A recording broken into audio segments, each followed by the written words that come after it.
Hi. Hi. So காலையிலேருந்து வந்து first நாங்கள் ஆல்ரெடி இது எல்லாத்தையுமே போன வீடியோவில் எக்ஸ்பிளைன் பண்ணிட்டோம். வியானாக்கும் சாண்ட்ராவுக்கும் வந்து ஒரு மோதல் வந்தது. அது ஒன்றும் இல்லை, அது வந்து நம்ம சாண்ட்ரா வந்து கொஞ்சம் கமாண்டிங் மோடில் வந்து சொன்னாங்க. என்னன்னா நேற்று ராத்திரி வந்து விக்ரமும் சபரியும் வந்து சாமா கழுவுனாங்களாம். ஆனாலும் அங்கே சாமா நிறைய இருக்கு. வினோத்து சாமான் கழுவுறாரு அகேன். நேற்று ஃபுல்லாகவே திவ்யா தான் சமைச்சாங்க, சாண்ட்ரா வரவே இல்லை.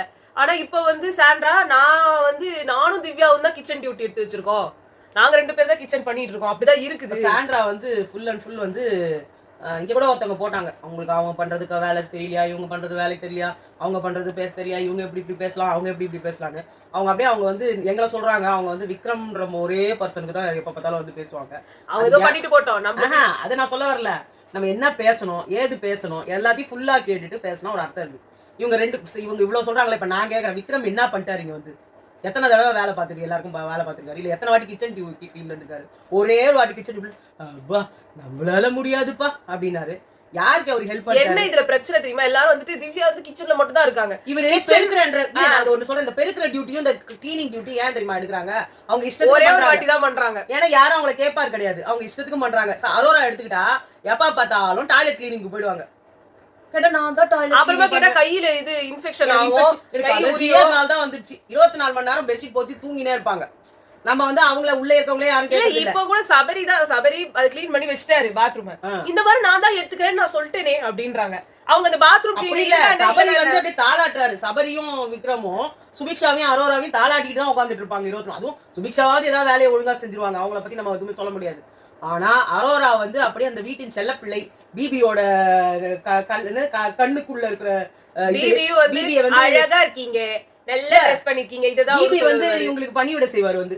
ஆமா, என்ன பிக் பாஸ் ஐஸ்கிரீம் குத்து விடுங்க, என்ன பண்றீங்க நீங்க? பச்சை மிளகாவை அப்பெல்லாம் தின்ன முடியாது, கமாண்டிங் பண்ணி உட்காந்துருக்காங்க. எனக்கு தெரிஞ்சு பிபி எல்லாரும் பேசுறவங்க யாரு? நீங்க உடனே திவ்யாவை சொல்லுவீங்க, அவர் அது மாதிரி சொல்றாங்கன்னு. திவ்யா மரியாதை குறைவா பேசவே மாட்டாங்க. இல்ல, எல்லாருமே ஏன் கிச்சன் டியூட்டியை பெருசா சொல்றாங்கன்னா, ஒரு நாளைக்கு 5 தடவை கிச்சன்லயே தான் இருக்க வேண்டியதா இருக்கு. உங்களுக்கு பிடிச்சி வேலை செய்யறாங்க, பிடிச்சி வேலை செய்யணும். 3 வேளை தின்றாங்கல்ல, அதுக்கு வேலை செய்யணும். இன்னைக்கு காலையில அரோரா சொல்றாங்க, மீன் குழம்பு செஞ்சு கொடுக்கலன்னா நான் செம்ம காண்டாயிடுவேன் திவ்யா மேலன்னு. நீ போய் ஹெல்ப் பண்ண வேண்டியதானு கேக்குறாரு சபரி. அது மட்டும் அரோரா என்னோட ட்ரெஸ் எல்லாம் திவ்யா பேக் பண்ணி வச்சிருவா. அதே மாதிரி சாண்ட்ரா எடுத்துட்டு என்னோட செருப்பெல்லாம் அவளுக்கு கவர்ல போட்டு வச்சு பெருக்கிற டியூட்டி ஒரு நாளைக்கு ஒரு தடவை தான் அவங்க பண்றாங்க. ஒரு நாளைக்கு ஒரு தடவை பெருக்குறாங்க. ஆனா கிச்சன்ல வந்து ஒரு நாளைக்கு 5 தடவை 3 தடவை வந்து நடுவுல ஒரு வாட்டி காஃபி அதுதான் சொல்றேன், ஸ்நாக்ஸ் செய்றாங்க. அவங்க இன்ட்ரெஸ்ட் எடுத்து தான் செய்றாங்க, யாரும் இல்லன்னு சொல்ல. அவங்க குறைய மட்டும் தட்டாதீங்க. செய்யறாங்கன்னா இன்ட்ரெஸ்ட் எடுத்து செய்றாங்கன்னா, ஆமா உங்க அம்மா கூட தான் இன்ட்ரெஸ்ட் எடுத்து செய்றாங்க உங்க வீட்ல. உங்க அம்மா இன்ட்ரெஸ்ட் எடுத்து செய்வாங்க உங்க வீட்ல. ஆமா அவங்க கொழுப்பெடுத்து போய் செய்றாங்க. என்னன்னா நான்லாம் சொன்னா செய்ய மாட்டேன்ப்பா அப்படின்னா நீங்க வேற உங்க அம்மா வேற. அந்த பொண்ணுக்கு இவங்களுக்கு எல்லாம் சோறு போடணும்ன்ற அவசியம் கிடையாது. இன்ட்ரெஸ்ட் எடுத்து செய்யறாங்கன்னா உண்மையிலேயே இன்ட்ரெஸ்ட் எடுத்து சாப்பாடு போடணும். இவங்கெல்லாம் குறை சொல்லாமலாம் இல்ல, அதுதான் நான் இப்ப சொல்ல வரேன். அங்க வந்து நேத்து சாண்ட்ரா சொல்றாங்க, இந்த ஒரு தயிர் சாத்து கிண்டறதுக்கு தான் இவ்வளவு ஒரு நாள் பூரா நின்னுட்டு இருந்தா போல இருக்கு. இவங்க என்னன்னா, எனக்கு அவங்க செஞ்சு தரலனா இல்ல இவங்க எனக்கு செஞ்சு தரலனா நான் சும்மா இருக்க மாட்டேன். அங்க எல்லாரும் ஏதாவது ஒரு குறை சொல்றாங்க. வாயை மூடிட்டு கம்முன்னு இருந்தா கூட அந்த பொண்ணு எதுவுமே சொல்றது இல்ல, எல்லாரும் ஒரு வார்த்தை சொல்றது இல்ல. அந்த ஆட்டுறாங்க அம்மிகள்ல, அதுல கூட நீ வந்து ஆட்டுன. அததான் வியானா எல்லாரும் குறை சொல்ற வியானாவே நான் வந்தது வந்து பாத்துக்கிட்டு இருக்கி. நீங்க அவங்க சாண்ட்ரா ஏதாவது சமையல் செஞ்சாங்களா? வினோத் கிட்ட கேட்டாங்க. வினோத்துக்கு சொல்லணும்னு அவசியம் இல்ல, வினோத் சொன்னாரு இவங்க தான் சமையல் செஞ்சுக்கிறாங்க. இல்ல வந்து அப்படின்னு கேட்டாங்க. இல்ல பண்ணல, அது பேரு வரவே இல்லாம உட்கார்ந்து பண்ணி அது பேசிக்கிட்டாங்க. அவர் வேலையை செஞ்சுட்டு அவர் போய் உட்காந்துறாரு. ஆனா அவர் கொஞ்சம் இல்ல, அந்த கட்டிங்க்கு கூட அவர் தான் வராரு ஹெல்ப்புக்கு. என்ன செய்யணும் ஏது செய்யணும்னு வந்து நின்னு செய்யறாரு. சபரி சோறு தின்றாரு, விக்ரம் சோறு தின்றாரு. அது ஆரோக்கியன்ற அரோரா சோறு தின்றாங்க. இல்ல 2வது வாரத்துல சபரி சொன்னாரு, நாங்கெல்லாம் ஆம்பளைங்க இருந்தப்போ ஒரு பிரச்சனையும் வரலன்னு சொல்லிட்டு. எப்ப பாரு அந்த சமையல்ல கிண்டிக்கினே இருந்தவரு சபரி தான். அந்த வாரம் பூரா கலையரசனை விட மாட்டாரு, கலையரசனை பக்கத்திலேயே விடல. அவர்தான் எல்லா ரெசிபியும் சொல்லி போட்டது எல்லாமே. வெறும் கிண்டின ஆள் தான் இவரு. அன்னைக்கே வந்து அவ்வளவு வந்து சொன்னாரு. அப்படி இருக்கும் போது அவ்வளோ பண்ண சபரி இப்ப வந்து செய்ய வேண்டியதானே, ஆனா செய்ய மாட்டாரு. இப்ப பேசுற டைம் பத்தல உங்களுக்கு. நீங்க ஒரு நாளைக்கு ஒரு வேலை செய்ய போற ஒரு வேலை, ஒரே ஒரு டைம் பண்ண போற வேலையெல்லாம் எடுத்துக்கிட்டு ஒரு நாளைக்கு 5 தடவை பண்ற வேலை, ஏன்னா இதுவும் வசல் வாஷிங்கும் பண்ணிக்கிட்டே இருக்கணும். இது அப்படியே நீங்க விட முடியாது. நீங்க இருக்கிறதே 6 பேரு. எப்ப பார்த்தாலும் நானும் பாக்குறேன் சாண்ட்ரா, விக்ரம், அப்புறமா வந்து சபரி, அரோரா. முன்னாடி சுபிக்ஷா அங்க இருந்தாங்க. இப்ப சுபிக்ஷா போயிட்டு அந்த இடத்த ரீப்ளேஸ் பண்ணிட்டாங்க சாண்ட்ரா. 24 மணி நேரமும் பேசுறாங்க. அங்கேயும் என்ன பேசுறாங்கன்னா குறை சொல்றது வந்து திவ்யாவையும் வினோத்தையும். இப்ப நான் திருப்பி அதுக்கு வருவோம். காலையில வியானா பேசினாங்க. எனக்கு வியானா சாண்ட்ராவை பத்தி வச்ச எல்லா அக்யூசேஷனுக்கும் எனக்கு வந்துட்டு நான் ஃபுல் மார்க்ஸ் தருவேன். இதுக்கு நடுவில் இதை மறந்துட போறேன். சுபிக்ஷா வந்து ஒரு இன்டர்வியூ கொடுத்துருக்காங்க. இன்டர்வியூல வந்து நம்ம சோபனா வந்து கேள்வி கேட்டிருக்காங்க. இந்த மாதிரி அவங்க வந்து ஆக்ட் பண்ண மாதிரி உங்களுக்கு தெரிஞ்சுதா அப்படின்னு. அப்ப அவங்க என்ன சொல்றாங்க, நாங்களாம் உள்ள இருந்தோம், உள்ள இருக்கும்போது இவங்க கீழே எடுத்து பிடிச்சி எத்தி தள்ளி விட்டுட்டாங்க, அது பயங்கரமான தப்பு, ரெட் கார்டு கொடுத்தது கரெக்டானா எனக்கு கரெக்டா தான் படுது அப்படின்னு சொன்னாங்க. அப்ப கீழே விழுந்துட்டாங்கல்ல, கீழே விழுந்தோன்னே உங்களுக்கு என்ன தோணுச்சு, உங்களுக்கு என்ன சொன்னாங்க அப்படின்னா எங்களுக்கு ஒன்றும் சொல்லல, இந்த மாதிரி கீழே விழுந்துட்டாங்க, அவங்க ஹாஸ்பிட்டலுக்கு நாங்க நினைச்சிட்டோம், அவங்க பார்த்தீங்கன்னா அது ஃபிட்ஸ் கிடையாதான், விஜய் சேதுபதி சார் எங்களுக்கு சொன்னாரு பேனிக் அட்டாக் தான் அப்படின்னு சொன்னாரு. பேனிக் அட்டாக்ன்றது என்னதுன்னா எனக்கு கிளியரா தெரியாது. ஆனா அது வரைக்கும் கூட ஓகே, அவங்க ஹாஸ்பிட்டல்ல இருந்து உள்ள வந்தாங்க. ஆனா அப்பதான் சோபனா கேட்டாங்க, அவங்க உள்ள வந்தாங்க, சரி உள்ள வந்ததுக்கு அப்புறமா கம்ருதினியும் பார்வதியும் பார்த்து கத்துனாங்கல்ல, அதெல்லாம் உங்களுக்கு எப்படி தோணுச்சுன்னா எனக்கு அது எப்படி அது பார்க்கல நானு. ஆனா வந்துட்டு அங்க வந்து உட்கார்ந்துட்டு இருக்கும்போது ரெட் கார்டு கொடுத்துட்டாங்க, இவங்க 2 பேர் வெளியே போறாங்க. அப்ப அந்த நேரத்துல கம்ருதின் காலில் வந்து உழறாரு. அப்ப வந்து இவங்க பண்ணது பார்த்தனா எனக்கு ரொம்ப ஆர்டிபிஷியலா தெரிஞ்சது. எவ்வளோ நேரம் கழிச்சு அந்த இடத்துல அவங்க ரெட் கார்டு கொடுத்து வெளில போறாங்க. நாங்கெல்லாம் இருக்கோம், யாரும் எதுவும் பண்ணிட மாட்டாங்க. நாங்க அத்தனை பேர் பக்கத்துலயே உட்கார்ந்துட்டு இருக்கோம், அவங்கள ஒண்ணும் யாரும் பண்ணிட போறது இல்ல. இதை விட நான் ஒரு பெர்ஸ்பெக்டிவ் சொல்றேன், இது அழகா அவங்க சொன்னாங்க. இதை விட இன்னும் டீடைலா நான் சொல்றேன். அந்த சாட்டர்டே எபிசோட போய் எல்லாரும் உட்கார்ந்து இருக்கும் போது ஒரு எண்ட்ல பார்வதி ஒரு எண்ட்ல கம்ருதீன் உட்கார்ந்துருக்காங்க. இவங்க பாத்துக்கிட்டே தான் இருந்தாங்க. அவங்க டான்ஸ் ஆடிட்டு இருக்கும் போது பாத்துக்கிட்டே தான் இருந்தாங்க. அப்ப கோவம் இருக்கு, அதாவது அப்ப பயம் இருக்கிறவங்க அப்பவே என்ன பண்ணிருப்பாங்க, இப்படி போனோம், இவங்க கத்திட்டே இருக்கணும், அவங்க 2 பேரும் அந்த இடத்துலயே இல்லாம எல்லாம் பண்ணிருக்கணும். அப்ப பூரா கம்முன்னு இருந்துட்டு சாட்டர்டே எபிசோட்ல அவர் உட்கார்ந்து கத்தும் போதும் கம்முன்னு இருக்காங்க. அவங்க 2 பேரும் தனியா உட்கார வைக்கிறதுக்கு சொல்லி ஒரு இடத்துல கூட்டு போய் அப்பயும் பாத்துக்கிட்டே கம்முன்னு இருக்காங்க. எனக்கு இதெல்லாம் தான் எனக்கு புரியல. பேனிக் அட்டாக் வந்தவங்க அவங்கள பார்த்து அலறணும்ல, எப்பயுமே பார்க்காம இப்படி திரும்பி உட்கார்ந்து இருக்கணும்ல. அப்ப நாங்க உண்மையான ஒத்துக்கிறோம். ஏன்னா நடிக்க தெரிஞ்ச சாண்ட்ராக்கு ஃபுல்லா ஏன் நடிக்க வரல அது எனக்கு புரியல. ஏன்னா அந்த இடத்துல அவங்க கத்துறாங்கல்ல, முதல்ல எடுத்தோட அவர் வந்து தண்ணி குடிக்கிறதுக்கு சாப்பிடறதுக்கு உள்ள வந்தப்போ நீங்க பார்த்து அலர்னீங்க. இவங்க அலறத பார்த்து அவர் என்னமோ ஏதோ நினைச்சுதான் அவருக்கு உள்ள வராரு, அவங்க இவரை பார்த்துன்னு தெரியல. அப்ப கூட கானா வினோத் சொல்லியிருக்காரு, ஏமா அவன் எங்க இருக்கிறான் நீ எங்க இருக்கிற, அவர் சொன்னாரு, நான் அவன் எங்க இருக்கிறான் நீ எங்க இருக்கிற, நாங்கெல்லாம் இங்க இருக்கோம்ல, என்னத்துக்கு அவனை பார்த்து கத்துற, நீ நடிக்கிறதுலாம் நீ பண்றதெல்லாம் பார்த்தாலே நல்லா இல்ல மகன் சொல்றீங்க எல்லாம். அதெல்லாம் அப்பெல்லாம் பயந்தீங்க, ஓகே அவங்களை பார்த்தாலே உங்களுக்கு பயமா இருக்கு, பார்வதி பார்த்தாலே பயமா இருக்குன்னா அந்த சாட்டர்டே எபிசோட் அப்பயும் அவங்க மூஞ்ச பார்க்கும்போது உங்களுக்கு பயம் வந்திருக்கணும். அவங்க வந்து சாரி கேட்க வரும்போது தான் உங்களுக்கு பயம் வரும்னா என்ன அர்த்தம்? எப்பேற்பட்டவங்களா இருந்தாலும் மனசு உடைஞ்சு ஒருத்தவங்க சாரி கேட்டுட்டு வெளில போறாங்க. அந்த நேரத்துல நம்மளோட அவங்க சாரி உங்க காதுல கேட்க கூடாதுன்றதுக்காக கத்துறாங்க. நீங்க அது வந்து அப்படி இருந்தா கூட பரவாயில்ல, கத்துனீங்க. நீங்க எல்லாம் தான் வந்து திவ்யாவை கமெண்ட் அடிக்கிறீங்க. அன்னைக்கு அவங்க வந்து அந்த இது பின்னாடில இருந்து வந்து இப்படி புடிச்சிட்ட உடனே அவங்க கத்துறாங்க, நீங்க எல்லாம் கமெண்ட் அடிச்சீங்க. எப்பவுமே அவங்க கமெண்ட் அடிப்பாங்க. அமித் வந்து சொன்னாரு இவ்ளோ ஃபேக் அட்டென்ஷன் சீக்கிங், அவங்க வந்து பிக் பாஸ் கூப்பிட்டாலே ஓடு கத்துறாவ அப்படின்னு நீங்க சொல்லும் போதெல்லாம் இவங்க வந்து ஆமா அவ அப்படி கத்துறான். அப்ப நீங்க கத்துனது அது ரியலிஸ்டிக். நீ வேற அவர் வந்து கால்ல விழ வராருன்னா நீங்க அவர் பேசுறது காதுலயே விழக்கூடாது, பார்வதி அங்க இருந்து சாரி கேக்குறது கால்ல விழக்கூடாதுன்னு பண்ணீங்க. கம்ருதீனுக்கும் பார்வதிக்கும் ரெட் கார்டு கொடுத்தது பர்ஃபெக்ட். யாரு இல்ல சொல்ல, எல்லாம் லூசுகளா யாரா வந்து கமெண்ட் அடிக்கிறீங்க, கமெண்ட் போடுறீங்க, கொஞ்சம் போயிடுங்களேன். கம்ருதீன் பிஆர் பாரு பிஆர் இப்படி சேனல் எல்லாம் நாங்க பாத்துட்டே இல்ல, கரமா இந்த சேனல் வந்து கல்ல மாட்டிச்சு. உங்களுக்கு அறிவு இல்லையா, காது கேட்கலையா? அவங்க 2 பேருக்கும் ரெட் கார்டு கொடுத்தது கரெக்ட். ஆனா சாண்ட்ரா இதுக்காக கரெக்ட் எல்லாம் சொல்ல முடியாது. இதுதான் நியூட்ரல் பெர்ஸ்பெக்டிவ். அவங்களும் தப்பு இவங்களும் தப்புன்னு எல்லாத்தையும் இப்படிதான் பாக்கணும். அது ரெட் இது ஒயிட். இவங்க விஜய் சேதுபதிக்கு வந்து முட்டு கொடுக்கறதா சொல்லிக்கிட்டு சாண்ட்ராவை மேல ஏத்த பாக்குறாங்க. அத நாங்க ஒத்துக்க மாட்டோங்க. எங்களுக்கு 2 பேரும் ஒத்துக்க முடியாது. பார்வதி கம்ருதீனுக்கு கொடுத்தது வெரி ட்ரூ வெரி கரெக்ட். அவங்களுக்கு கொடுத்துதான் ஆகணும் அந்த ரெட் கார்டு. அதே மாதிரி சாண்ட்ராவை ஒரு அசிங்கமா பேசினது ரொம்ப ரொம்ப ரொம்ப ரொம்ப தப்பு. நாங்க இத எழுதி கூட கொடுக்குறோம். கேவலமான வார்த்தைகள். ஆனா இந்த ரெட் கார்டு இந்த ஒரு இஷ்யூக்காக கிடையாது. அப்படி நீங்க உருவாக்கிட்டாங்க. அவங்க வந்து நீங்க எல்லாம் சேர்ந்து நான் வந்து பெரிய ஆளு, நம்மள தொட்டா என்ன தொட்ட நீ கெட்ட அந்த மாதிரி விஜய் சேதுபதி பேசிட்டு போயிருக்காரு. ஆமா, அதனால நீங்க இதுக்காக யாரும் வந்து இந்த ஒரு விஷயத்துக்காக நீங்க ரெட் கார்டை கொடுத்திருந்தீங்கன்னா நீங்கலாம் ஃபேக். நாங்க சொல்றோம் இந்த ஒரு விஷயம் எல்லா 1 ல இருந்து டே 90 வரைக்கும் அவங்க நடந்துட்டு விஷயம். நீங்க அவங்க மைக் போடாதப்போ அவங்கள வெளியில துரத்தி இருக்கணும். 2 பேரையும் ரெட் கார்டு கொடுத்து வெளியே அனுப்பி இருக்கணும். அவங்க ஆபாச குறியீடு, அதுக்கப்புறம் அந்த கேம் ஆடும்போது அவங்க பேசின வார்த்தைகள், கம்ருதீன் அந்த பிராங்க்னு சொல்லி கூட அடிச்சுக்கார நெத்தி ரத்தம் வந்தது பிரவீனுக்கு, அந்த எல்லாமே கேவலமானது. அப்ப எல்லாத்துக்குமே நீங்க வந்து அதுக்கு குரல். ஆமா, இது எல்லாத்தையும் சேர்த்ததுதான் இந்த ரெட் கார்டா பாக்கணும். அதான் நான் சொன்னேன், விஜய் சேதுபதி சார் அங்க வந்து ஒழுங்கான வார்த்தைகள் பயன்படுத்தி கொடுக்கணும்னு. அது அவர் பண்ணவே இல்லை.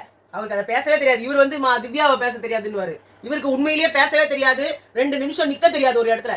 நான் கேக்குறேன், பிரஜனுக்கு தான் ஒய்ஃபுக்கு பேனிக் அட்டாக் வரும் தெரியும்ல, அத கேட்டாலும் இல்ல அன்னைக்கு நீங்க ஒரு பிராங்க் பண்ணீங்கல்ல, அவங்க பண்ணி எல்லாம் முடிஞ்சு அவங்க பண்ணதுக்கு அப்புறமா தான் உங்களுக்கு அன்னைக்கு ஏன் அவங்களுக்கு பேனிக் அட்டாக் வரலனே தெரியல. ஏன் வரல அன்னைக்கு பேனிக் அட்டாக்? புருஷன் போயிட போறாரு, ஐயோ எல்லாரும் சேர்ந்து பண்ணிருக்காங்க, என்ன நடக்குமோ ஏது நடக்கோ. அன்னைக்கு அவங்க பண்ணதெல்லாம் ரொம்ப ரியலிஸ்டிக்கா இருந்தது.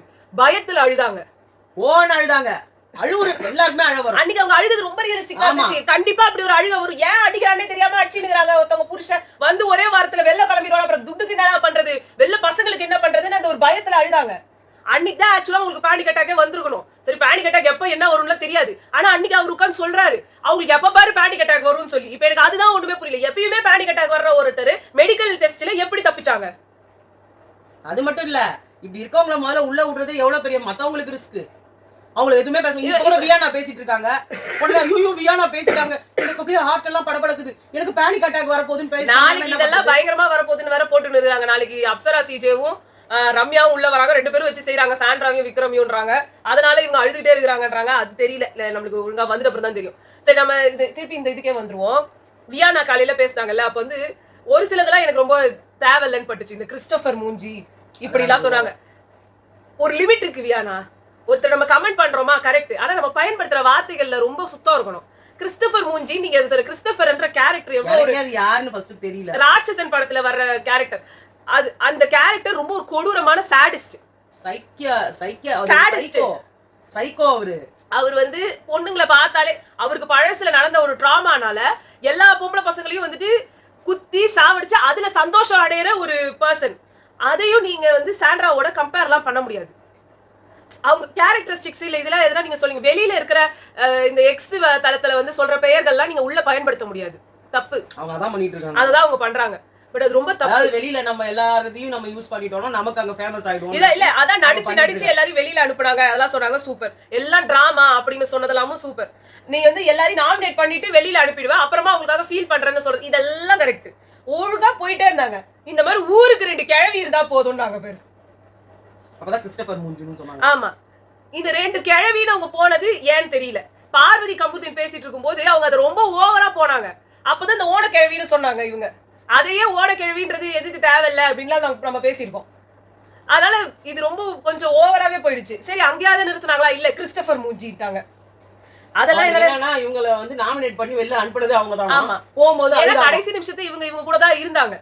அதுதான் அவங்க சொல்றாங்களே போகும்போது, நீ வேற போயிட்ட அப்படின்னாங்க. உடனே ரம்யா போயிட்டா, 2 பேருமே போயிட்டாங்க. எனக்கு அப்ப எனக்கு அப்படி அவங்க ஹஸ்பண்ட் கிட்டே அதான் சொன்னாரு. அதான் அவர் கேட்டாரு, நான் போனதும் ரம்யா போனதும் ஒன்னா உனக்கு அப்படின்னு கூட கேட்டாரு. அதே மாதிரி சாண்ட்ரா வந்து நீ போய் பாத்திரம் கழுவு அப்படின்னு சொன்னது ரொம்ப கமெண்டிங்கா இருந்தது. உங்க வீட்டுக்கு அவங்க வந்து இனிமே உங்களோட கண்டஸ்டன்ட் கிடையாது, அங்க வேலை செய்யணும் ரூல்ஸும் கிடையாது, நீங்க தான் வந்து செய்யணும். அந்த வீட்டுல இன்னும் இருக்கீங்க, யூ ஆர் அக்கௌண்டபிள். அதுக்கே பிக் பாஸ் கேட்க போறது கிடையாது. நீங்க தான் வரவே இல்லை, இன்னைக்கு தான் சீன் போடுறதுக்கு மீன் குழம்பு வைக்கிறேன்னு வந்துட்டீங்க. அதுக்கு முன்னாடி நீங்களும் வரல. அப்ப இருக்கும்போது நீங்க அந்த இதை இவங்க கிட்ட சொல்றது வந்து எனக்கு புரியல. அவங்களை நீங்க கமெண்ட் பண்ண முடியாது. அவங்க என்ன சொன்னாங்க, நான் சமையல் பண்ண போறேன், நாங்க நீ சமையல் பண்ண போறே, ஓகே நம்ம எல்லாம் சேர்ந்து சமையல் பண்ணலாம், முடிஞ்சு போச்சு. நான் பாத்திரம் கழுவ மாட்டேன், நாங்க 2 பேரும் சமையல் டியூட்டி எடுத்துட்டோம், நீ வேணும்னா சாமான் கழுவு, நீ போய் பாத்திரம் கழுவுனாங்க.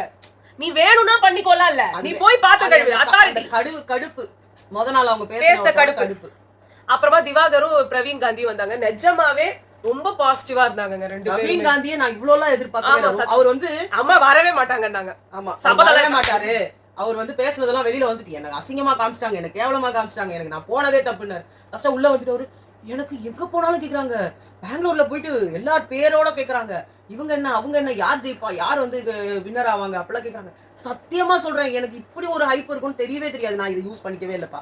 நான் ரொம்ப தப்பு பண்ணிட்டேன், ரொம்ப ரெக்ரெட் பண்றேன். நான் வந்து ஃபர்ஸ்ட் டைம் வந்துட்டு வந்தவொடனே என்னமோ ஏனோ தானோன்னு வந்துட்டேன். நான் இதோட இம்பார்ட்டன்ஸ் எனக்கு தெரியல, நான் பாட்டுக்கு அசால்ட்டா இருந்துட்டேன். எனக்கு நிஜமாவே ஃபீல் பண்றேன். இந்த வாட்டி நான் ஃபுல்லா வந்துட்டு அவர் வந்து வினோத் கூட போய் பாட்டு பாடுறது என்னமோ, மோளம் அடிக்கிறது என்னமோ, பார்ட்டிசிபேட் பண்ணாரு, கேம்ல கூட சூப்பரா பண்ணாரு. நான் ஒண்ணு கேக்குறேன், அந்த இடத்துல பார்த்தனா யாருமே ஒழுங்கா போடல. ஓகேவா, அந்த போட்ட இன்னைக்கு கேம் ஒண்ணு வச்சாங்க. அந்த கேம்ல பால ஊட்டி விடுறதுல திவ்யா வினோத் 2 பேர் தான். அரோரா சாண்ட்ரா கூட ஒரு 10,000 இவங்க அரோரா 30,000 கூட நிக்க வச்சாங்க. இல்ல இவங்களெல்லாம் சொல்றேன். இது வெளியில இருந்து வந்த ஆமா விக்ரம் சபரி 2 பேருமே ஒண்ணும் பண்ணல. சாண்ட்ராவும் ஒண்ணும் பண்ணல. சாண்ட்ரா ஒரே 10,000 ரூபாய் எடுத்தாங்க. இல்லையே 3 வாட்டி வெளிய எடுத்தாங்க. இல்ல ஒன்னு எடுத்தாங்க. ஒரு 10,000 வந்துச்சு. ஒரு 10,000 வந்துச்சு. சாண்ட்ரா 3 வாட்டியுமே விழுந்துருச்சு வெளியே. அரோரா எடுத்ததுல வந்து ஒரு வாட்டி 30,000 எடுத்தாங்க, ஒரு வாட்டி 10,000 எடுத்தாங்க, இன்னொரு வாட்டி 10,000 எடுத்தாங்க. அரோரா 2 வாட்டி தான் எடுத்தாங்க. சரி பாரு, சரி ஓகே நம்ம பாப்போம். So இப்போ இவங்க ரெண்டு பேரும் வந்தப்போ ரொம்ப பாசிட்டிவா இருந்தது, ரொம்ப நல்லா இருந்தது. அது நாங்க ஆல்ரெடி டீடைலா சொல்லிட்டோம். அடுத்து பிரவீன் வந்தாரு. பிரவீன் உள்ள வந்த உடனே பிரவீன ரொம்ப அதான் நம்ம யாரெல்லாம் ஒழுங்கு ரொம்ப எக்ஸ்பெக்ட் பண்ணவங்க. சத்தியமா இவர் வந்து ஆதிரிக்கு பதிலா வந்திருந்தா புடிச்சிருக்குமான்னு கூட தெரியல. அவர் என்ன எரிச்சல், அவருக்கு வயித்தெரிச்சல் எக்கச்சக்கமா இருக்கு. டு தி மேக்ஸ் இருக்காரு அவரு. அதாவது நான் இன்னொன்னு சொல்லிடுறேன், வாட்டர்மெலன் ஸ்டாருக்கு வந்து டோட்டலா அகைன்ஸ்டா தான் வினோத் இன்னும் இருக்காரு. அவர் கடைசியா அழுதாரு பாருங்க, அதெல்லாம் வேஸ்ட், ஃபேக். அந்த அழுகவே தேவையில்ல. ஏன்னா அவரு நம்மலாம் வந்து ரொம்ப அவர் மனசு உருக அழுதுருக்காருன்னு நினைச்சோம். ஆனா அவர் அழல, ஏன்னா எங்க விட்டாரோ அதே கண்டினியூ பண்றாரு. அண்ட் வந்து காலால உதைச்சது, இவங்க வந்துட்டு எனக்கு நீ கிச்சனக்கா பண்ண வர, நான் அது இது பண்ணேன். அதுக்கு முன்னாடி கை வைக்காத, கை மேல தொடாம பேசு, மேல தொடாம பேசு. அவரு உள்ள என்ட்ரானோட இவருக்கு வந்து என்ன பண்றதுன்னு புரியாம போய் கட்டி புடிச்சிட்டாரு யாரோ நினைச்சு. ஆமா, இப்ப அதுக்கு வந்து தன்னை வந்து இப்போ ஹை கிளாஸ் ஆகும், அவர் லோ கிளாஸ் ஆகும். இப்ப அந்த தரம்னு சொல்றோம்ல, அந்த தரத்தை அவரு யூஸ் பண்றாரு. ஆமா, நீ வந்து பச்சையா தெரியுது, அசிங்கமா தெரியுது. அதாவது உங்களுக்கு ஒரு ஒரு ஒரு இடத்த கொடுத்துட்டாங்க ஜனங்க, தன்னோட அதுக்கு உண்டான ஹம்பிள்னஸ் உங்களுக்கு இருக்கணும். ஆனா உங்ககிட்ட இல்ல. ஆனா இதுக்கு அப்படியே ஆப்போசிட்டா பிரவீன் வந்து வினோத் எகிரி குச்சின்னு ஓடினாரு, அவரு இவரை மட்டும் தட்டிட்டாரு. பிரவீன் பண்றது கேவலம், கேவலம். உள்ள வரீங்க, உங்களுக்கு வியானாவை பிடிக்கல, வியானாவுக்கு என்ன கோவம் இருந்தது, என்ன இது இருந்ததோ அது அவங்க அந்த மேடையில தான் காட்ட முடியும். இப்ப நீங்க காமிச்சிட்டுல கானா வினோத் நீங்க மட்டும் தட்டல. இப்ப உட்காந்து அவர்ல பையாலாம் வந்து சாண்ட்ராக்காக எல்லாம் வெளியில வரல. அவர் வந்து எல்லாம் டிராமாக்காக வெளியில வந்தாங்க. எல்லாரும் டிராமான்னு வந்துட்டு சாண்ட்ராவை நினைச்சிட்டு இருக்காங்க. டிராமா சாண்ட்ரா போட்டாங்க, அவர் அப்படி இல்ல. இவர் வந்து டிராமாக்காக வெளியில இறங்கினாரு. நான் அப்படியே சொல்றேன், thank you guys for standing for this beautiful lady அப்படினாரு. ஏன்னா அவங்க வந்து நின்னப்போ அந்த மாதிரி ஒரு சிச்சுவேஷன்ல சபரியும் விக்ரமும். நான் என்ன சொல்றேன், விக்ரம் என்ன பண்ணாரு, அவர் வேறதா இருந்தாரு கேம், அவரு இறங்கி வரல. சபரியை சொல்றீங்களா, நாங்க ஒத்துக்கிறோம். வினோத்தும் இறங்கி வந்தாரு, வினோத் நேம் வாங்குறதுக்காக இறங்கி வந்தாரு. அவருக்கு என்னங்க நேம் வாங்கணும், சாண்ட்ராக்காக இறங்கி வந்துட்டு அவர் ஃப்ரெண்ட் தானங்க அங்க எல்லாமே பண்ணிட்டு இருக்காங்க. அது மட்டும் இல்ல, அவர் அவ்வளவு கேள்வி கேட்டாரு, ஃப்ரெண்டே அகைன்ஸ்டா கேட்டாரு. இன்னைக்கு உட்கார்ந்து அழுகுறாரு, நான் அப்பேற்பட்டவன நான் வெளியில அனுப்பிட்டாங்களே, அந்த கோவத்துல தான் சாண்ட்ராவை கூட கத்துறாரு. அவரு அந்த வயித்தறிச்சல தான் கத்துறாரு, என்னோட ஃப்ரெண்ட அநியாயமா ஏமாத்தி அனுப்பி. வினோத்துக்கு வந்து பிரச்சனை திவாகர் கிட்ட தான். எப்ப பாரு ஓகே, அவர் ரீல்ஸ் பண்ண கூப்பிடுறாரு, அது உங்களுக்கு பிடிக்கல. அவர் வேற அவர் திருப்பி மெய்யழகன் காம்போன்னு சொல்லி உங்களை இழுக்க பாக்குறாரு, அது உங்களுக்கு பிடிக்கல அப்படின்றதுக்காக நீங்க அவரை வச்சு அட்டாக் பண்ணிட்டு இருக்கிறது நல்லா இல்ல. இல்ல ஒரு சமயம் அவரே கூட ஒதுங்குறாரு, பிடிக்கல அப்படின்னு தெரிஞ்சே ஒதுங்குறாரு. வியானா கூட நான் வந்து உட்காந்து பேசினாரு.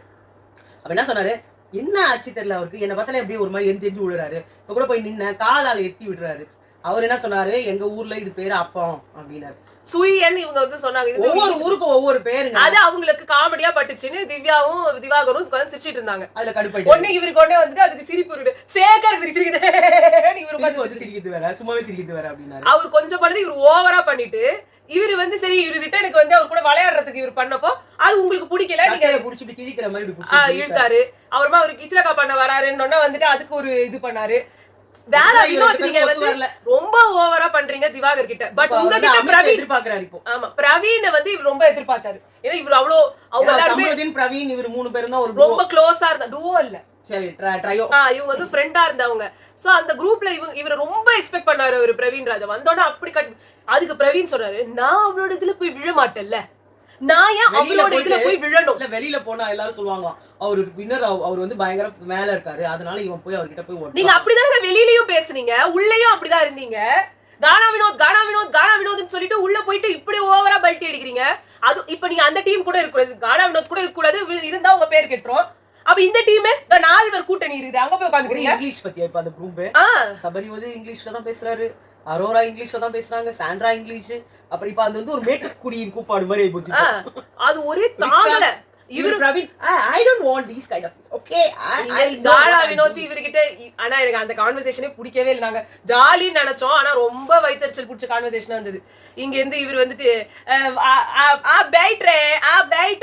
2 பேரும் ஹிந்தியில பேசிக்கிறாங்கன்னு எனக்கு ஒண்ணுமே புரியல. அது அவங்க அந்த ஏரியாவும் அந்த தண்டையார்பேட்டை அந்த இது ஹிந்தியில தான் பேசுவாங்க போல இருக்கு. அதனால என்னவோ இவங்க நாங்க புளிப்பே அப்படின்றாரு அவரு. ரொம்ப ரொம்ப ஒரு மாதிரி டிஸ்கஸ்டிங்கா இருந்துச்சு, அப்படியே வெளியில தெரியுது. பிரவீனாலாம் இவ்வளவு நீங்க உங்களை ஒரு நல்ல நிலைமையில வெளியில வச்சு அனுப்புனாங்க. இல்ல வியானாவுக்கு நீங்க சொல்றீங்களே வயித்தறிச்சல் புடிச்சிட்டு வந்து பேசுது, எல்லார்கிட்டயும் நல்லா இருக்கணும், தலை இப்படி இப்படி ஆட்டினே சொல்லணும்பா, அன்பு கொடுக்கணும். நீங்க என்ன கொடுத்துட்டு இருக்கீங்க? அதுக்குதான் பிரவீன் காந்தி அழகா சொன்னாரு. ஏங்க அவங்க என்ன கோ த்ரூ பண்ணாங்கன்னு உங்களுக்கு என்னங்க தெரியும்? அது அவங்களோட இஷ்டம். அவங்க ஏதோ அவங்களோட ஸ்கோர் பண்றாரு. உண்மையிலேயே பிடிச்சிருக்குது பிரவீன். இந்த பிரவீன் போய் அந்த பிரவீன் ரீப்ளேஸ் பண்றாரு. நாங்க சத்தியமா நினைக்கல. யாரெல்லாம் நம்ம நல்லா இருக்கோம்னு எதிர்பார்க்கிறோமோ, திவாகரனா வந்து ரொம்ப ஓவர் சீன் போடுவாரு. பார்வதி போயிட்டாங்க, இன்னைக்கு கூட உள்ள உட்காந்து அழுகுறாரு. பார்வதி எடுத்துக்கிட்டா 90 நாள் இருந்தா அவ அநியாயம் பண்ணினோம் ஓன் ஒப்பாரி வைக்கிறாரு. உடனே வந்து சபரி அழுவாத அப்புறமா வந்து தப்பா நினைப்பாங்க, அவங்கள பத்தி பேசக்கூடாதுன்னு சொல்லிருக்காங்க. இல்ல சபரி, என்னால முடியல, அந்த டிவியை பார்த்து நான் அப்படி அழுதேன். அது எப்படிப்பட்ட பொண்ணு, எவ்வளவு கஷ்டப்பட்டு இப்படி வந்துச்சு, அதெல்லாம் சொல்லி சொன்னாங்க. ஆனா உங்க நிறைய இடத்துல அவங்க வந்து விட்டு கொடுத்துட்டாங்க. இருந்தாலும் அதுதான் சொல்றேன், இந்த வீட்டுல யாரெல்லாம் ஃபேக்கா இருந்தாங்களோ அவங்களுக்கு உண்மையிலேயே நல்ல ஃப்ரெண்ட்ஸ் கிடைக்கிறாங்க. யாரெல்லாம் நல்ல ஃப்ரெண்ட்ஷிப்பா இருந்தாங்களோ அவங்க எல்லாம் உண்மையிலேயே டூப்ளிகேட்டா இருக்காங்க. அதுதான் உண்மை. இப்ப அமித்னு இவர் கொண்டாடுறாரு. அமித் இங்க வந்தாருன்னா நல்லா ஜாலரா போடுவாரு. ஏன்னா அமித்துக்கு இப்ப இவரோட தயவு தேவை. அந்த ஒரு இதுல அது மட்டும் இல்ல, இவரை வச்சு பாட்டு போடணும், இவரை வச்சு வெளியே போகணும் நிறைய. அதாவது அவங்க ஒய்ஃப் நல்லா நல்லா தட்டி இருப்பாங்க பொழுது. அட நல்லா புடிச்சுக்கோ அவனை புடிச்சுக்கிட்டு. இப்ப அவர் எப்படி வந்து விக்கல்ஸ் சொல்லினுங்க, நீ வேர்ல்ட் டூர் போகல என்னையும் கூட்டின்னு போயிடு. உங்களுக்கே தனி திறமை இருக்குங்க. நான் இன்னொன்னு சொல்றேன், எஸ் கானா வினோத்க்கு ஒரு ஹெட் வெயிட் இருக்கு. இது ஸ்டார்டிங்ல இருந்தே இருக்கு. அவர் வின்னர் ஆக போற வெளில கிளாப்ஸ் வந்ததுல இருந்தே அவருக்கு அது இருக்குது மைண்ட்ல. இப்ப கொஞ்சம் ஜாஸ்தியா இருக்கு. ஏன்னா எல்லாருமே அவர் வின்னர்ன்ற ரேஞ்ச்ல பேச ஆரம்பிச்சாங்க. ஆனா அவர் சபரி கூட அவருக்கு நடந்த ஒரு கான்வர்சேஷன் நான் சொல்றேன். கான்சென்ட்ரிக் சர்க்கிள்ஸ் வந்து 2 பேருமே தான் டிஸ்கஸ் பண்ணாங்க. ஆனா சபரிக்கு ஒரு பழக்கம் இருக்கு. எப்பயுமே ஏதாவது பேசிட்டு இருக்கும்போது நல்லா காமெடி பண்ற பேர் வீடு மூஞ்சி இப்படி வச்சுட்டு பேசுவாரு. அது எப்பயுமே அவர் பண்ணுவாரு. இது இவர் சொன்னது கரெக்ட், வினோத் சொன்னது கரெக்ட். அவர் 90 நாள்லயுமே அவர் வந்து நீ இப்படியா பண்ணது முட்டாய் அப்படிலாம் வந்து அதுதான் ஒரு ஜாலிக்கு பேசதா நினைச்சிட்டு அவர் நிறைய பேசுவார். க்ளோஸ் ஃப்ரெண்ட் இருக்காங்கல்ல, அவங்க கிட்ட நீங்க அப்படி பேசுறீங்கன்னா ஒரு அர்த்தம் இருக்கு. கானா வினோத்துக்கு சாதாரணமாவே கொஞ்சம் பதட்டம் ஆயிடுவாரு.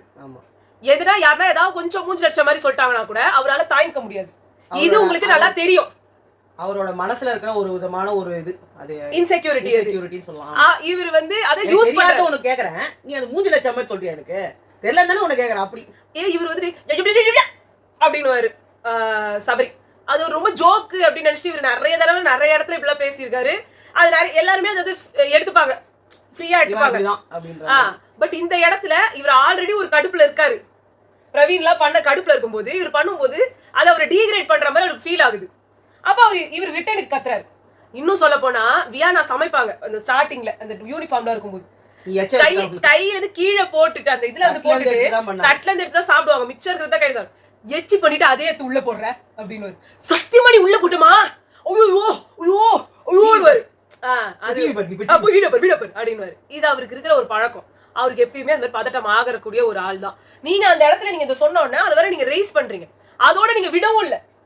எதுவுமே நான் சொல்லல, எதுவுமே சொல்லல. அவர் பதட்டமா இருந்த விட நீங்க பதட்டமானீங்க. இந்த மாதிரி நீங்க பண்ண மாட்டீங்க. இதுல கடுப்பு என் உச்சம் என்ன தெரியுமா? உடனே அரோரா என்ன 93 நாள் என்ன நீங்க சொல்றீங்க? இப்படி மூஞ்ச இப்படிதான் வந்துட்டு குரங்கு மாதிரி இஞ்சி தின குரங்கு மாதிரி திடீர்னு வச்சுக்குவாரு அவரு. ஆனா அது வந்து ஒரு ஜாலிக்கு தான் அவர் பண்றாரு. நிஜமாவே அவர் ஜாலிக்கு தான் பண்றாரு. ஆனா அது எந்த டைம்ல யார் எப்படி எடுத்துப்பாங்கன்னே தெரியாது. அவர் பண்றது இருக்கும்போது அது வந்து அது ஜாலின்னு நினைக்கலாம். கடுப்பாகும் போது கடுப்பாகும். இது ஒருத்தர் எப்படின்னா இவரு அரோரா கிட்ட கூட போய் சொல்லுவாரு. இது வியானா வந்து சொல்லியிருந்தாங்க. அவங்க சொல்லும்போது வந்துட்டு நான் மிக்சர் சாப்பிட்டா இவனால அண்ணு வச்சு போயிரு. ஆனா வந்துட்டு அதை அவங்க என்ன பண்ணுவாங்க, சரி ஓகே ஜாலியா எடுத்து சரி ஏதோ ஒரு கோவமா சண்டை போயிட்டு இருக்குன்னு வச்சுக்கோங்க. நானே இவனால மிக்சர் சாப்பிட்டு அப்படின்னு அவங்க என்ன சொல்றாங்க, ஆமா நான் சாப்பிட்டு இருந்தேன் அப்படின்னு வந்து அப்படிதானே கோவம் வரும். சொன்னாருன்னா ரொம்பயோட அண்ணன் கேட்பான். இது என்னன்னா அவரு கோவம் வரும்போது என்ன ரியாக்ஷன் கொடுப்பாரோ அதுதான் ஒரு ஜோக்கு ரியாக்ஷனா கொடுக்குறாரு. இதை நாங்க ஆல்ரெடி ஸ்டார்டிங்ல இருந்து சொல்லிடுவோம், இவர் ஏன் திடீர்னு இப்படி பேசுறாருன்னு. ஆனா அதோட கேரக்டர்னு இத்தனை நாள் கூட இந்த வீடியோஸ் எல்லாம் பார்க்க டெய்லி அவர் மூஞ்சி பார்த்து அவரோட ரியாக்ஷனை பார்த்து அவரோட இது பார்த்ததுனால இவர் இப்படிதான் ரியாக்ட் பண்ணுவார்னு தெரியும். பட் கானா வினோத் ஆல்ரெடி கடுப்புல இருக்கும்போது நீங்க சிரிச்சு பேசுறா கூட அவருக்கு வந்து கோவம் வரும். அப்ப இந்த இடத்துல ஒரு கோவம் வரதான் செய்யும். அது அவர் சொன்னாரு. ஆனா அவர் தப்பா கூட ஒன்னுத்தையும் சொல்லல. எதுக்கு அரோரா நல்ல வந்தாங்கன்னு தெரியல. அரோரா வந்தது கூட எனக்கு இப்ப பெருசா தெரியல. சாண்ட்ரா வந்து ஓரைட்டர் இல்ல எதுக்கு இப்படி பேசுறீங்க? அவங்க உலக நடிப்பு நடிச்சிருக்காங்க. அவங்க எப்படி பேசுறாங்கன்னே உங்களுக்கு தெரியாது. அந்த இடத்துலயே நீங்க இல்ல. எல்லா இடத்துலயும் அதேதான். அந்த அரோராக்கு வந்து இப்ப வந்து எல்லா இடத்துலயும் கானா வினோத அதை போல்டு கிளீன் போல்ட் பண்ணி வரணும். இவர் கேடு கெட்டவரு, இவர் புத்தியே சரியில்லை. அந்த ஏழ்ற இஷ்யூ வந்தப்போ மூக்கு கிட்ட வந்தா இடிக்காதீங்கன்னு சொல்லி திவ்யா பேசிட்டு இருந்தாங்க. அதுக்கு கானா வினோத்துக்கு 2 பேருக்கு போயிட்டு இருந்தது. சாண்ட்ரா சம்மந்தமே இல்லாம எதுக்கு நீ கத்துற, ஏன் அப்படி பேசுற, அவர் ஒண்ணுமே சொல்லலையே அப்படின்னாங்க. அவங்க அந்த அதுதான் அவங்க கேட்டாங்க, இந்த இடத்துலயே இல்ல, உனக்கு எப்படி தெரியும் நான் என்ன பண்ணேன்னு சொல்லிட்டு, என்ன நடந்தது கேட்டுட்டு அப்புறமா உள்ளவா அப்படின்னாங்க. இது வந்து இப்போ வந்து அது ஒரு கூட்டணியை சேர்ந்து போயிருக்குல்ல, புதுசா ஒரு கூட்டணி. அதாவது சுபிக்ஷா வெளில போயிட்டாங்க. சுபிக்ஷா வந்து இப்ப 4 கூட்டணி அந்த ஒரு கூட்டணி இருக்குல்ல, அவங்க இப்போ எதுக்கு எடுத்தாலும் ஹைப்பர் ஆகுறாங்க. இதுல சில பேர் சொல்லிட்டு இருக்காங்க சாண்ட்ராவும் விக்ரமும் தான் கீழே இருக்காங்க, அதனால வர்ற கண்டஸ்டன்ட்லாம் இவங்க வந்து டார்கெட் பண்ண போறாங்க. அப்ப இல்ல அப்ப பிரவீன் வந்து இப்போ கானா வினோத்தை டார்கெட் பண்றாரு, அவர் மேல இருக்காரு, இவங்க கூட தான் சேர்ந்து சுத்திட்டு இருக்காரு. வியானா இவங்க கூட இருக்காங்க. பிரவீன் காந்தி அவர் இப்படி இங்கேயும் இருக்காரு, அங்க எல்லா இடத்துலயும் இருக்காரு. வினோத் கிட்ட போய் உட்கார்ந்தாரு, உட்கார்ந்து இவரு வந்து வியானா கிட்டே இருந்துட்டாரு, வாட்டர்மெலன் ஸ்டார். மத்தவங்க எல்லார்கிட்டயும் தான் அவர் போயிட்டு இருக்காரு. சபரி நீயும் நானும், விக்கன்ஸ் நீயும் நானும் அப்படின்னு அவர் எல்லார்ட்டையும் தான் பேசிட்டு இருக்காரு. அவங்க வர்றவங்களுக்கு என்னென்ன தப்பா தெரிஞ்சுதோ அவங்களுக்கு பேசுறதுக்கான ஒரே மேடை இதுதான். அது மட்டும் இல்ல, அவரோட பேக் வந்து அங்க வந்திருக்கு, அதை தூக்கிட்டு போய் அரோரா அந்த ரூம்குள்ள வச்சிருக்காங்க அவர்கிட்ட. அந்த சூட்கேஸை தூக்கிட்டு வந்து அவர் இந்த ரூம்ல வைக்கிறாரு. கானா வினோத் வந்து பிரவீன் சார் தான் அங்க படுக்க போறாரு. அதான் 2 பேர் வந்து இவர் பக்கத்துல வந்து படுக்கிறது இவருக்கு பிடிக்கல. அதுதான் புரியுதா, அந்த ரூம்க்கு அவர் வந்துட போறாருன்னு சொல்லிட்டு அவர் இங்க வந்து நீங்க அங்க போய் அங்க தலை ரூம்ல கூட பத்துக்கோங்க, அங்க கூட ரூமை வச்சுக்கோங்க அப்படின்னாரு. இதெல்லாம் கொஞ்சம் ஓவரா தான் இருக்கு. அவர் எங்க படுத்தா இவருக்கு என்ன? அப்புறமா அது அப்படின்னாரு. அப்புறம் உடனே சபரி இல்ல ஜாலி தான்ப்பா அப்படின்னாரு. இவருக்கு வேணா ஜாலி வானா இதை ஏன்னு அவர் மத்தவங்க சொல்ல ஏன் சொல்ல வச்சுக்கத, யார பத்தி ஏன்னா கானா வினோத்துக்கு பிடிக்கல. திவாகர் வந்து பயங்கர இன்செக்யூரிட்டியா இருக்கு. அவர் மெயினே உண்மை என்னன்னா பிரவீன் வந்து அவர்கிட்ட பேசாதது அவருக்கு ஒரு மாதிரி மூஞ்சில ஹிட் ஆயிடுச்சு. ஏன்னா அவர் கமருதீன் வெளில போனதுக்கே ஓவரா சீன் போட்டுட்டோம். அதாவது சீன் போடல, அவர் உண்மையிலே கவலைப்படுறாரு. அவரால் அதை தாங்கிக்க முடியல. அவருக்கு ரொம்ப அந்த வீட்டுல விரும்பின ஆளு பிரவீன். ஆமா, அவர் வெளில போனதே கமருதீன் பிரவீன் இவங்க 2 பேரும் அவருக்கு ரொம்ப பிடிச்சவங்க. அவங்க இப்படி வர மாட்டாரு, அது மனசுக்கு அவருக்கு தெரிஞ்சு போச்சு. இவரை ரொம்ப எக்ஸ்பெக்ட் பண்ணிட்டு இருக்காரு. பிரவீன் வரான்னு அவர் மூஞ்சில வச்ச மாதிரி பண்ணோன்னு இவருக்கு ஒரு மாதிரி என்ன சொல்றது, என்ன பண்றதுன்னு தெரியாம, அந்த கோவத்தை எங்க காட்டுறதுன்னு தெரியாம. இததான் அரோரா சொன்னாங்க. ஆனா அரோரா சொன்னவே இருக்கு பாருங்களேன், அவருக்கு தலகனை புடிச்சு அப்படி இதா. அதாவது இவங்களுக்கே ஒருத்தர் பாலிஷ்டா சொல்லணும்னா எப்படி சொல்லணும்னு தெரியும், இன்னொருத்த தூக்கி போட்டு மிதிக்கணும்னா எப்படி பேசணும்னு அரோராக்கு தெரியும். இப்ப அரோராக்கு நல்லா தெரிஞ்சு போச்சு. கானா வினோத்தும் திவ்யாவும் மேல இருக்காங்க டாப்ல. இப்ப இவங்க எல்லாம் வந்து கீழே இருக்காங்க. ஸோ இவங்கள விட கீழே இருக்காங்களா, இவங்கள விட மேல இருக்காங்களான்னு இவங்களுக்கு தெரியாது. ஸோ இதுங்கெல்லாம் டம்மி பீஸ், இவங்களை கூட வச்சுக்கணும் அவங்க 2 பேரும். ஆனா ஆக்சுவலா சபரி தான் வந்து 3rd பொசிஷன்ல இருக்காரு. அப்புறமா வந்து அரோராக்கு அப்படி தோணாது இல்ல, இவெல்லாம் தண்டம், இவங்க எல்லாம் தண்டம். சபரி சொல்றாரு கானா வினோத் தப்பு, இவங்க கிட்ட எல்லாம் தோத்துட்டேன்னு சொல்றாரு. நானும் சரி ஓகேன்னு விட்டேன். ஏங்க நீங்க எந்த டாஸ்க்குங்க நல்லா பண்ணீங்க? கமருதீன் சொன்னாராம், அதான் இவங்க கிட்ட எல்லாம் தோத்துட்டியடா நீ அப்படின்னு சொல்லி சொன்னாராம். அதுக்கு வந்து இவர் வந்து ரொம்ப ஃபீல் பண்றாராம். உண்மையிலே அதான் சொல்றீங்க, எந்த டாஸ்க்ல இவர் அப்படி கிழிச்சாரு? இவர் வீட்டுக்குள்ள இருக்கிறதே முதல்ல எக்ஸ்ட்ரா லக்கேஜ் தான். நீங்க இந்த டிடிஎஃப்ல எல்லா டாஸ்க்லயும் நல்லா பண்ணீங்க, ஓகேவா? அந்த இடத்துல மட்டும் தான் அவர் ஏதோ ஒண்ணு பண்ணாரு. ஆனா நீங்க அங்க டாஸ்க் ஆடும்போது உங்களுக்கு எந்த வலியும் வரல. அப்புறமா எப்படி கை மட்டும் பிடிக்க முடியுது? கை உடைஞ்சு இல்ல. இதுல வேற இது ஒரு கும்பல் திஞ்சின்னு இருக்கு. டிடிஎஃப்ல எல்லாரும் ஒரு கேம் ஜெயிச்சிட்டாங்க, திவ்யா மட்டும் எந்த கேமுமே ஜெயிக்கவே இல்ல, கமருதீன் எந்த கேமும் ஜெயிக்கவே இல்ல. அவர் ஆனா 2nd பொசிஷன்ல இருந்தாரு. ஏன் விக்கல் எல்லாத்தையும் விட்டு தான் வந்தாரு அவரு. ஒரு கேம் தான் ஜெயிச்சாரு. கானா வினோத் ஒரு கேம் ஜெயிச்சாங்க, விக்ரம் ஜெயிச்சாங்க. ஏன் கீழே கண்டாங்க? கேம் ஜெயிச்சவங்க எங்க கீழே இருக்கீங்க? சுபிக்ஷா 2 கேம் ஜெயிச்சு கீழே தான் கிடக்குறாங்க. கானா வினோத் ஒரு கேம் ஜெயிச்சு கீழே கிடக்குறாரு, லாஸ்டே அவர் தான். விக்ரம் ஒரு கேம் ஜெயிச்சு கீழே தான் கிடந்தாரு. சாண்ட்ரா ஒரு கேம் ஜெயிச்சு அவங்களும் கீழே தான் கிடந்தாங்க. இப்ப என்னன்றீங்க? அவங்க சொல்றவங்க சொல்லிட்டு போறாங்க, நம்மளுக்கு என்ன அதை பத்தி. அதாவது லூசுத்தனமா இருக்கு எல்லாரும் பேசுறது. இந்த இடத்துல போன வாட்டிக்கு முந்தின வாட்டி அர்ச்சனாவை கேம் ஆடவே கூடாதுன்ட்டாங்க, டிடிஎஃப்ல இருந்து ஒதுக்கப்பட்டு விட்டாரு. அப்ப அவங்களுக்கு ஏன் டைட்டில் வின்னர் கொடுத்தாங்க? நீங்க டிடிஎஃப்ல ஜெயிக்கல, எப்படி நீங்க உங்களுக்கு வின்னர் டிராஃபி கொடுக்கறது? இது வரைக்குமே ஒரே ஒரு டிடிஎஃப் வின்னர் தான் வின்னர் ஆயிருக்காங்க, அது முகேன். அதுவும் அந்த சீசன்ல முகேன் ஆயிருக்க மாட்டாரு. முகேன் ஆனதே ஃப்ராடு. அவர் வந்து நம்மளுக்கு நல்லா கஷ்டம் தான் ஆக வேண்டியது. இல்லன்னா சாண்டி. முகேன் என்ன பண்ணாரு? ஓட்டு எல்லாம் சேர் டேபிள வச்சாரு, ஒரு கட்ல வச்சாரு, ஒண்ணுமே பண்ணல. இவங்க கூட உட்கார்ந்து இருந்தாரு, அவ்வளவுதான். லாஸ்ட்லியா கூட ஏதோ பண்ணாங்கன்னு கூட சொல்லலாம். அந்த இதுல எல்லாரும் சொல்லி இருந்தாங்க. முகேன் அங்க தண்டம். ஆனா அவரை வந்து வேணும்னே வின்னர் ஆக்குனாங்க. அது என்னன்னா ஓவர்சீஸ்ல இருந்து வந்தவரு, அது மூலியமா நம்மளுக்கு ஒரு பெரிய இது இருக்கும். அவர் இந்த பக்கம் கூட அந்த ஃபர்ஸ்ட் 3 சீசன் வந்து எதுவுமே வோட்ஸ் படி போல, என்னமோ ஏனோ தானோ யாரோ ஒருத்தவங்களுக்கு வின்னர் ஆக்க வச்சிருந்தாங்க. ஸ்நேகனை தூக்கி போட்டு எதுக்கு ஆரோன்னு இன்னும் யாருக்குமே புரியல. ஆரோ ஒருத்ததான் டிடிஎஃப் வின்னரும் ஆகி இதுவும் டிடிஎஃப் வின்னர் ஸ்நேகன். ஓ அப்படியா? ஸ்நேகன் தானே? ஸ்நேகன் தான் நினைக்கிறேன். யாரோ சொன்னாங்க ஆரோ ஒருத்ததான் இதுவும் வின் பண்ணி அதுவும். முகேன் தான் இதையும் வின் பண்ணி அதையும் வின் பண்ணாரு. நமக்கு குஸ் தெரியாது நம்மளுக்கு. ஏதோ ஒரு கண்ட்ராக்ட் யாரோ ஒருத்தர் இருக்காங்க அந்த மாதிரி ஒரே. சரி ஓகே, நாங்க ஏதோ வளர்றோமான்றத கொஞ்சம் செக் பண்ணிட்டு சொல்லிடலாம். சரி ஓகே, இதுதான் வந்து இப்போதைக்கு நாங்க சொல்லணும்னு நினைச்சது. இப்போ நடந்துட்டு இருக்கிறதெல்லாம் ரொம்ப கேவலமா இருக்கு. நாளைக்கு ரம்யாவும் அப்சரா சிஜி வராங்க, பார்க்கலாம். Okay, by.